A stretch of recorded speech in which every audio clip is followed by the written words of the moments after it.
أشهد أن لا إله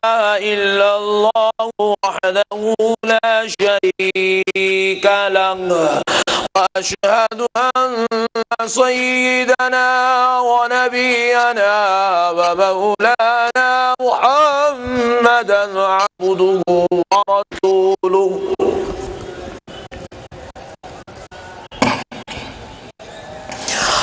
أما بعد فأعوذ بالله من الشيطان الرجيم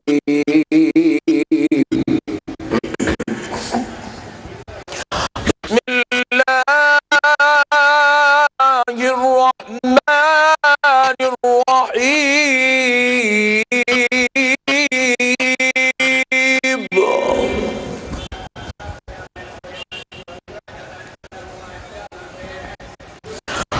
قل إن كان آباؤكم وأبناؤكم وإخوانكم وأزواجكم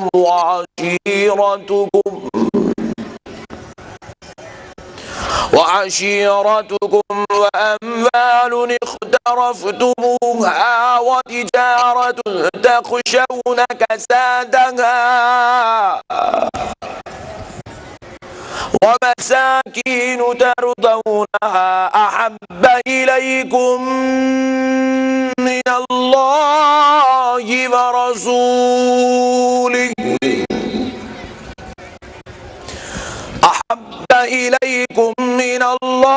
ورسوله وجهاد في سبيله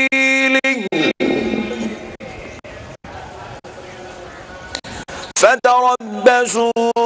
حتى يأتي الله بأمره والله لا يهدي القوم الفاسقين صدق الله المولانا العظيم.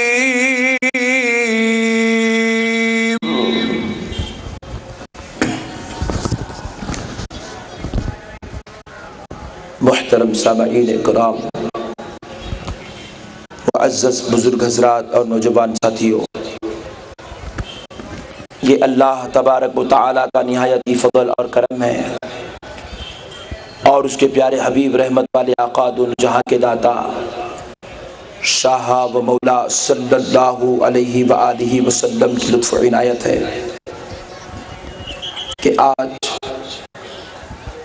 عید الفطر کے اس مبارک موقع پر ہم سب کو اللہ رب العزت کے دربار عیدگاہ یوسف گوڑا لائن پر جمع ہونے کی توفیق اور سعادت نصیب ہوئی ہے۔ اس پر ہم اللہ رب العزت کا جتنا بھی شکر بجلائیں کم ہے کہ پروردگار نے پیارے نبی رحمت والے آقا دونوں جہاں کے داتا شاہ مولا صلی اللہ علیہ وآلہ وسلم کے صدقے و طفیل سے یہ یوم العید ہم سب کو نصیب فرمایا ہے۔ آپ کا یہ بھائی دل کی گہرائیوں سے اپنی جانب سے اور جمیع منتظمین کمیٹی عیدگاہ یوسف گوڑا لائن کی جانب سے آپ تمام عالم اسلام کے مسلمان بھائیوں کی خدمت میں عید کی مبارکبادی پیش کرتے ہیں۔ معزز سامعین کرام، اللہ رب العزت کے احسانات اور انعامات میں سے ایک انعام اور احسان یہ بھی ہے کہ اللہ نے ہمیں ماہ رمضان المبارک جیسا عظیم مہینہ نصیب فرمایا اور اس کی اختتام پر اس کی بارگاہ سے انوار و انعام، فضل و کرم کو لوٹنے کے لیے عیدگاہ میں جمع ہونے کا موقع نصیب فرمایا۔ معزز سامعین کرام، آج کا دن، آج کا یہ مجموعہ، آج کی ہماری یہ شرکت اور آج کی ہماری یہاں پر جمع ہونا، یہ مجلس صرف اور صرف اللہ رب العزت کی بارگاہ میں شکرانہ نماز ہی نہیں، نماز عید ہی نہیں، بلکہ معزز سامعین کرام اللہ رب العزت کی بارگاہ سے وہ بے پناہ نعمتوں کا حاصل کرنا ہے جو اللہ رب العزت 30 روزے رکھنے والے بندوں کو آج نصیب فرمانے والے ہیں۔ سحر و افطار کا بدلہ ہم کو اب نصیب فرمانے والے ہیں۔ اللہ رب العزت تراویح کا بدلہ اب ہم کو نصیب فرمانے والے ہیں۔ اللہ رب العزت اعتکاف کا بدلہ اب ہم کو عطا کرنے والے ہیں۔ یہ وہ مقدس سما ہے، یہ وہ مقدس گھڑی ہے، یہ وہ مقدس لمحات ہے کہ پروردگار عالم اپنے نبی مکرم صلی اللہ علیہ وسلم کا صدقہ اب ہم غلامان مصطفیٰ پر لٹانے والا ہے۔ اب ہم کو اپنی رحمت و انوار، اپنی تجلیات، انعامات و کرم سے مالا مال کرنے والا ہے، اور ہر بندے مومن کو اس عیدگاہ میں سے نکلنے سے پہلے اللہ بخشش و مغفرت کا پروانہ عطا فرمانے والا ہے۔ اس عیدگاہ کے باہر جانے سے پہلے اللہ رب العزت رمضان کی عبادتوں کا صلہ، رمضان کی عبادتوں کا بدلہ ہم کو اتنے بہترین انعام کے بدلے، بہترین انعام کی شکل میں دے گا کہ ہم اس میدان سے نکلے اس سے پہلے اللہ ہمارے گناہوں کو ایسے پاک کر دے گا، ایسے پاک کر دے گا جیسے کہ ہم نے کبھی گناہ ہی نہیں کیا تھا۔ اللہ ہم کو ایسے آج مقدس ماحول سے گزرنے کا موقع دے گا۔ تو آئیے پیارے بزرگوں اور دوستو، میں اس احسان کو بھولنا نہیں چاہتا۔ قسم ہے رب ذوالجلال کی، دیگر انبیاء کے پاس بھی کثیر امتیں تھی، لیکن ایسا سما، ایسا ماحول، ایسا بدلہ ان کو نہیں ملا تھا۔ ان کے پاس رمضان ضرور تھا لیکن عید الفطر ان کے پاس نہیں تھی۔ ان کے پاس روزہ ضرور تھا لیکن روزے کا یہ بدلہ، یہ ماحول ان کے پاس نہیں تھا۔ ان کے پاس نماز ضرور تھی لیکن نماز کے بدلے میں یہ انعام، یہ فضل کا معاملہ نہیں تھا جو خاص فضل، خاص انعام امت محمدیہ پر اللہ مصطفیٰ کی نالین کا صدقہ کر کے نصیب فرما رہا ہے۔ پیارے دوستو، آؤ یہ احسان فراموشی نہیں ہوگی کہ اگر آج کے دن ہم اپنے آقا علیہ الصلوۃ والسلام کو یاد کر لیں، جن کے صدقے سے یہ ماحول ہم کو نصیب ہوا ہے، جن کی برکتوں سے یہ نعمت ہم کو نصیب ہوئی ہے۔ معزز سامعین کرام، اس ذات کریمہ کو کیوں نہ یاد کیا جائے، اس نبی مکرم کو کیوں نہ یاد کیا جائے جن کو معزز سامعین کرام اللہ رب العزت نے سارے عالموں کے لیے رحمت بنا کر مبعوث فرمایا ہے۔ آپ سارے عالموں کے لیے رحمت ہے، آپ کو اللہ نے ساری انسانیت کے لیے ہدایت بنا کر بھیجا۔ آپ کو اللہ رب العزت نے سارے انسانوں کے لیے ایک ایسی مینار نور شخصیت بنا دیا کہ اس دنیا کا ہر انسان انسان تو بنا لیکن پیکر کردار بن کر نہیں پیدا ہوا، اخلاق کا منبع و مرکز نہیں بنا، حسن و جمال کا مرکز نہیں بنا، اللہ کا حبیب نہیں بنا۔ لاکھوں پیغمبر ضرور آئے لیکن کوئی حبیب اللہ نہیں بنا۔ اللہ نے جب مصطفیٰ کو بھیج دیا تو اپنا حبیب ہی نہیں بلکہ ساری کائنات کا مختار و مالک بنا کر بھیج دیا۔ آؤ اس ذات کا ذکر کریں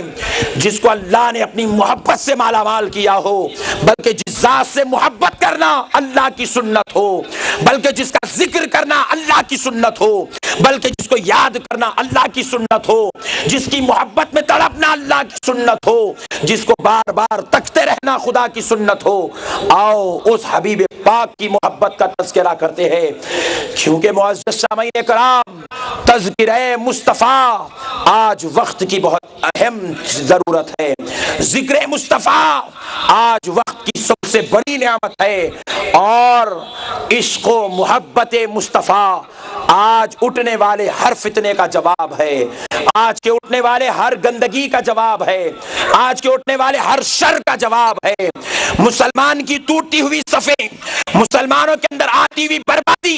مسلمانوں کے اندر آتی ہوئی تباہی کو اگر خدا کی قسم کوئی مسئلہ حل کر سکتا ہے تو وہ عشق مصطفیٰ حل کر سکتا ہے، وہ محبت مصطفیٰ حل کر سکتا ہے۔ گستاخی اور بے ادبی کسی مسئلے کا حل نہیں ہوتی بلکہ محبت اور غلامی ہر مسئلے کا حل بن جاتی ہے۔ اس لیے پیارے نوجوان دوستو، اس لیے پیارے بزرگوں، آؤ وہ میں آپ کی خدمت کریمہ میں وہ بات عرض کرنے کی سعادت حاصل کروں جسے صحابہ کرام نے اپنی زندگی کی معراج سمجھا۔ صحابہ سے بڑا آج کی اس دھرتی پر کوئی مسلمان 1400 سال میں نہ پیدا ہوا، نہ قیامت کی صبح تک کوئی مسلمان پیدا ہوگا۔ اگر اس کائنات میں کوئی فضیلت والے ہیں، انبیاء کی جماعت کے بعد وہ صحابہ کی جماعت فضیلت والے ہیں، سب سے زیادہ عظمت کے پیکر انبیاء کرام کی جماعت کے بعد صحابہ کی جماعت ہے۔ معزز سامعین اکرام، ذرا دیکھیں تو تئیں وہ صحابہ جن کے تعلق سے اللہ تعالیٰ قرآن شریف میں ارشاد فرماتا ہے رضی اللہ عنہم ورضوا عنہ۔ حبیب پاک صلی اللہ علیہ وسلم کے غلاموں کی یہ وہ مقدس جماعت ہے جن سے اللہ راضی ہو چکا ہے اور یہ اللہ سے راضی ہو چکے ہیں۔ معزز سامعین اکرام، اللہ رب العزت نے جن کی عظمتوں، جن کے ذکر کو قرآن میں بیان کیا ہو،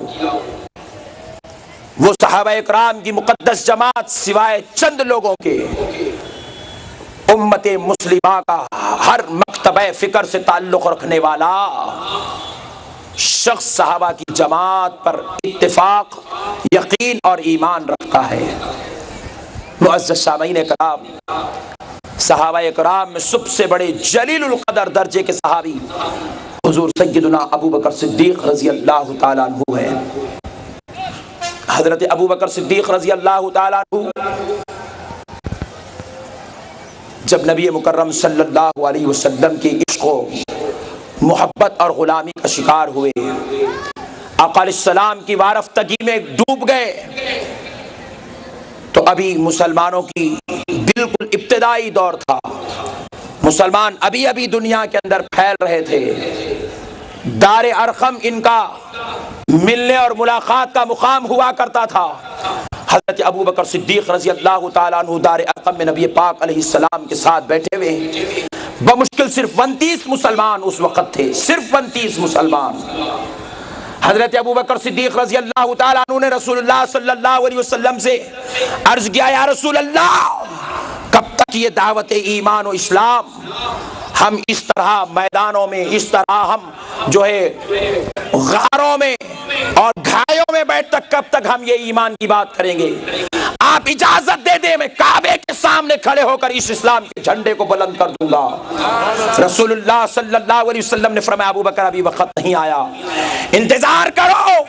ابھی ہماری تعداد جب بڑھ جائے ہم علیہ اعلان اسلام کی دعوت کو عام کریں گے۔ حضرت ابو بکر نے کہا، یا رسول اللہ نہیں، میرا غیرت ایمان گوارا نہیں کرتا کہ ابھی اور کچھ انتظار کیا جائے، آپ مجھے اجازت دے دیں، اجازت دے دیں۔ بارہا اصرار کیا، نبی پاک علیہ السلام نے جب خاموشی اختیار کی تو وہ نکلے، کعبے کی چھاؤں میں کھڑے ہو گئے، کعبے کے سارے شہنشاہوں کو، مکے کے سارے بادشاہوں کو، سارے منافقوں کو، سارے یہود و نصارہ کو ایک جگہ جمع کیا، بانگ دہل اسلام کا پہلا خطیب سیدنا ابو بکر صدیق رضی اللہ تعالیٰ عنہ کعبے کے پاس کھڑے ہو گئے اور آپ نے مصطفیٰ جان رحمت کی غلامی کی دعوت لوگوں کو دی، مدینے والے مصطفیٰ کی محبت کی دعوت دی، مدینے والے نبی کی ادب کی دعوت دی، اللہ کے سجدے کرنے کی دعوت دی، اللہ کی بارگاہ میں رکوع و سجود قیام کی دعوت دی، ایک خدا وحدہ لا شریک کی پرستش اور دنیا کے سارے بت قدوں کو ٹھکرانے کی جب آپ نے دعوت دی۔ آپ کا یہ دعوت دینا یہود و نصارہ پر بڑا تکلیف گزرا، ان لوگوں نے آپ پر ظلم و زیادتی کرنا شروع کیا، یہاں تک کہ حضرت ابو بکر صدیق رضی اللہ تعالیٰ عنہ کو زخمی کرنے کی غرض سے، بلکہ قتل کرنے کی غرض سے لوگ کوئی اپنے گھر سے برچھیے لے آئے، کوئی لٹے لے آئے، کوئی بڑے بڑے بھالے لے آئے، کوئی بڑے بڑے ڈنڈے لے آئے، اور حضرت ابو بکر پر سب مل کر سارے یہود و نصار، کفار و مشرک ٹوٹ پڑے، حضرت ابو بکر کو اتنا تکلیف دیا، اتنا زخم پہنچائے، مارتے مارتے ان کو خیال گزر گیا کہ ابو بکر پردہ کر گیا ہے۔ اللہ اکبر۔ معزز سامعین کرام، اس حال میں کعبے کے صحن میں حضرت ابو بکر کو چھوڑ کر وہ اپنے گھر کی طرف واپس چلے گئے۔ حضرت ابو بکر کے اصحاب اور ان کی ماں آئی، قبیلے کے لوگ آئے، ان کو اپنے کندھوں پر اٹھا کر گھر لے گئے، گھر لے جا کر ایک تخت پر لٹا دیا جاتا، اور ماں بالکل سرانے بیٹھ کر اپنے بیٹے کو ہاتھ پھیلا رہی ہے، ماں اپنے بیٹے کے ساتھ جو ہے محبت و شفقت کا معاملہ کر رہی ہے، اور اگرچہ کہ وہ ماں اب اسلام قبول نہیں کی تھی۔ معزز سامعین کرام، ماں انتظار کرتی ہے، ایک دن گزر جاتا، حضرت ابو بکر بے ہوشی کے عالم میں ہے، دوسرا دن گزرتا بے ہوشی کے عالم میں ہے، 3 دن گزر جاتے، حضرت ابو بکر کا بے ہوشی طاری ہے، کیونکہ زخموں کی شدت و تاب نہ لا سکے، بے ہوشی آپ پر طاری ہو گئی۔ جب ہوش آیا ہونٹ جنبش لینے لگے۔ ماں سوچتی ہے شاید میرا بیٹا پانی پوچھ رہا ہوگا، شاید میرا بیٹا کوئی چیز طلب کر رہا ہوگا، شاید میرا بیٹا اپنے دردوں پہ دوا طلب کر رہا ہوگا،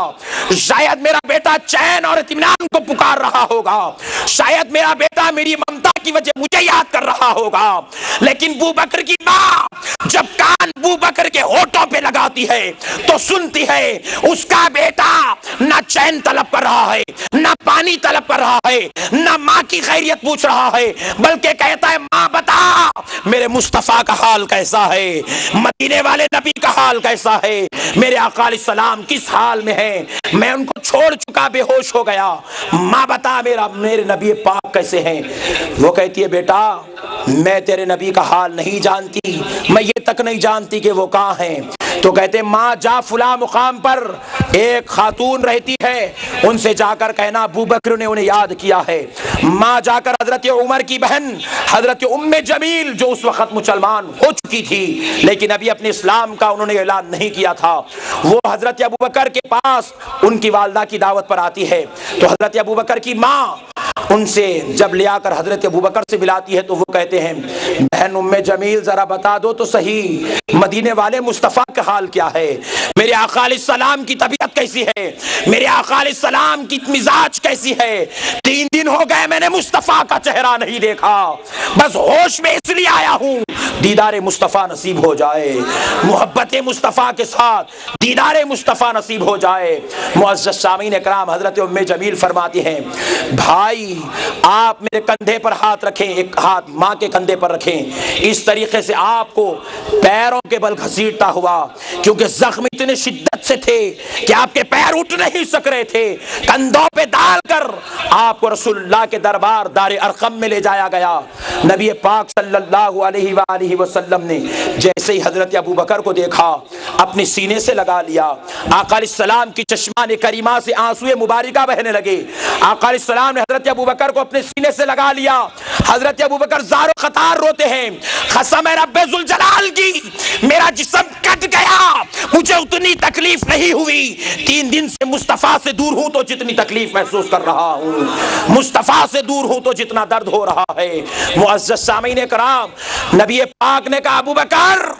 تیرا نبی تجھ سے اتنی ہی محبت کرتا ہے جتنا تو اپنے نبی سے محبت کرتا ہے۔ معزز سامعین کرام حضرت ابو بکر نے کہا یا رسول اللہ یہ میری ماں ہیں، آقا اس کے لیے دعا فرما دیں یہ بھی آپ کی غلامی میں آ جائے۔ آقا علیہ السلام ابھی ہاتھ اٹھانا ہی تھا، ماں چلا اٹھتی ہے اشہد ان لا الہ الا اللہ واشہد ان محمد رسول اللہ۔ بتاؤ پیارے دوستو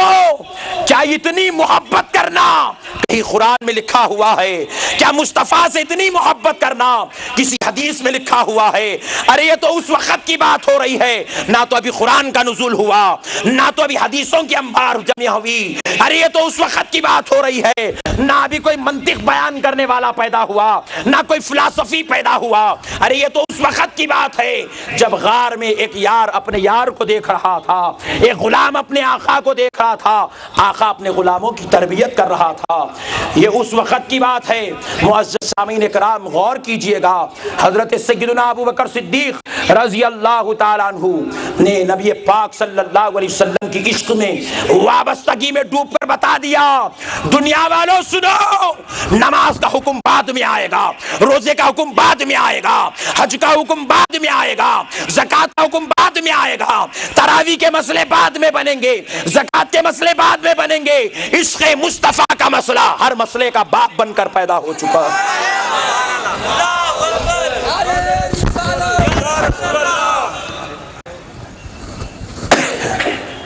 تمام مسائل کا حل عشق مصطفیٰ ہے۔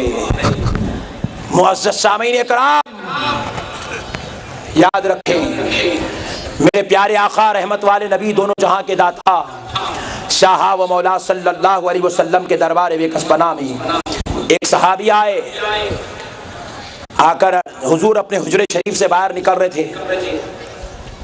چند صحابہ اکرام بھی حضور نبی پاک صلی اللہ علیہ وسلم کا انتظار کر رہے تھے۔ حضور کو سارے صحابہ نے گھیر لیا، بیچ میں یہ صحابی گھس کر عرض کرتے یا رسول اللہ صلی اللہ علیہ وآلہ وسلم آقا اتنا بتا دے قیامت کب آئے گی؟ حضور سے کیا پوچھا؟ آقا اتنا بتا دے قیامت کب آئے گی؟ ذرا بولیں بھائی کیا پوچھا انہوں نے سرکار سے؟ حضور اتنا بتا دے کہ قیامت کب آئے گی۔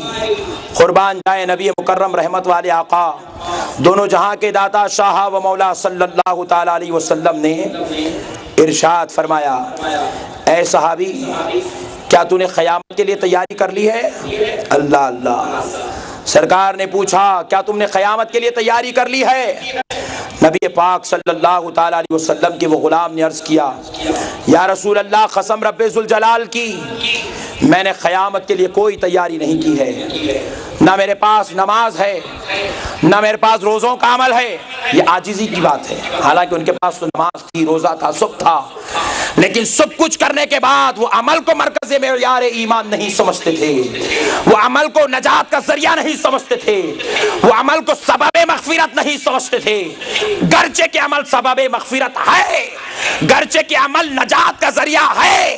گرچہ کہ نماز جنت میں جانے کا ذریعہ ہے، لیکن صحابہ کا یہ ایمان تھا کہ وہ نماز کو سبب مغفرت نہیں سمجھتے تھے۔ یہ ان کی عاجزی کا پہلو تھا، یہ ان کی انکساری کا پہلو تھا، یہ ان کی محبت کا پہلو تھا۔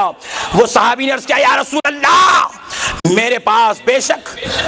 یا رسول اللہ نماز میرے پاس نہیں ہے، روزہ میرے پاس نہیں ہے، زکوٰۃ میرے پاس نہیں ہے، حج میرے پاس نہیں ہے۔ مدینے والے نبی نے پوچھا پھر کس بات پر قیامت کا سوال کر رہے ہو؟ اللہ اللہ، پھر کس بات پر قیامت کی بات پوچھ رہے ہو؟ وہ صحابی نے عرض کیا، قسم رب ذوالجلال کی میرے پاس کوئی عمل تو نہیں، لیکن اللہ اور اس کے رسول کی محبت دل میں بسا کے پوچھ رہا ہوں قیامت کب آئے گی؟ نبی پاک صلی اللہ علیہ وسلم مسکرا اٹھے صحابی کا جواب سن کر، اور آقا علیہ السلام نے فرمایا کہ جو دنیا میں جس سے زیادہ محبت کرتا ہے اللہ اس کا حشر بروز محشر اسی کے ساتھ کرتا ہے، اللہ اس کا حشر اسی کے ساتھ کرتا ہے۔ معزز سامعین کرام، قربان جائیں نبی مکرم صلی اللہ علیہ وسلم کے، سرکار نے یہ نہیں کہا کہ تو جو ہے نماز کا بات نہیں کرتا، روزے کی بات نہیں کرتا، تو بدبختوں میں ہے۔ نبی پاک نے یوں نہیں کہا، بلکہ تاجدار مدینہ صلی اللہ علیہ وسلم نے ان سے کہا کہ تو جس سے محبت کرتا ہے تیرا حشر اسی کے ساتھ ہوگا۔ اب ایک پیاری حدیث آپ کی خدمت میں سنانے کی سعادت حاصل کرتا ہوں، سنو گے تو ایمان تازہ ہو جائے گا۔ ایک بار درود پاک پڑھ لیں، اللہم صلی علی سیدنا محمد وعلی آل سیدنا شفیعنا حبیبنا مولانا محمد وبارک وسلم۔ روح المعانی میں اس کو روایت کیا گیا۔ معزز سامعین کرام، حضرت علامہ امام آلوسی رحمۃ اللہ علیہ نقل کرتے ہیں، صحابہ کرام رضوان اللہ علیہ اجمعین جب نبی پاک صلی اللہ علیہ وسلم اس دنیا سے پردہ فرما چکے تو غم اور شدت جدائی کی وجہ سے اتنے ملال اور اتنے جو ہے غم میں ڈھا گئے تھے کہ صحابہ اکرام رضوان اللہ تعالی علیہم اجمعین کا طبیعتوں کا سنبھلنا بھی مشکل ہو گیا تھا۔ یہاں تک کہ صحابہ اکرام عشق مصطفیٰ کی وجہ سے جو نبی پاک سے ان کی دوری ہو گئی وصال کے بعد، اس کی وجہ سے صحابہ اکرام اپنی موت کے قریب پہنچ گئے تھے۔ صحابہ اکرام کی طبیعتوں میں جو ہے اتنی کمزوری آ گئی تھی۔ حضرت ابوبکر کے تعلق سے تو یہی بات مشہور کی گئی، یہی بات روایت کی گئی، یہی بات بیان کی گئی کہ نبی مکرم صلی اللہ علیہ وسلم کے غم جدائی میں حضرت ابوبکر اس دنیا سے پردہ کر گئے۔ معزز سامعین کرام، حضرت میمونہ رضی اللہ تعالیٰ عنہ کے مکان